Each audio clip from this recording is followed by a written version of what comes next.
and welcome to Daily Tech Tutor. In this video, I'm going to tell you how to track Amazon product prices in Google Sheet. So let's get started with the video.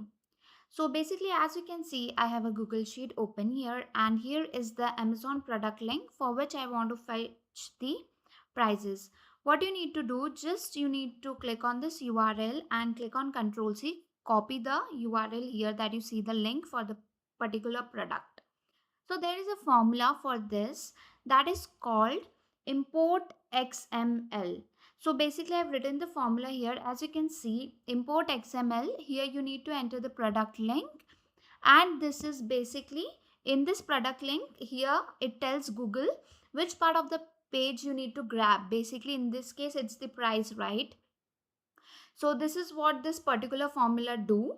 And import XML, it is a Google Sheet function that fetches data from a web page. For example, we have given the URL and they need to get the data from there. So what we need to do is, and once we have copied the Amazon price, we can just cancel this product link and paste it over here.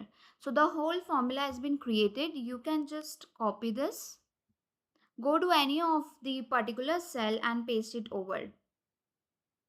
Once you have done this, here this yellow notification will come which will ask for allow access. So basically it's asking to allow the access so it can access the web page. Click on allow access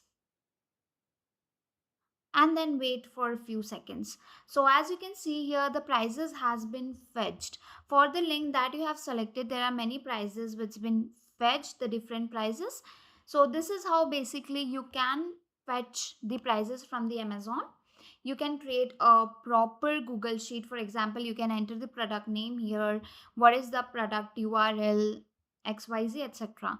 So this is how you can fetch the Google Sheet prices from Amazon prices in Google Sheet using this formula.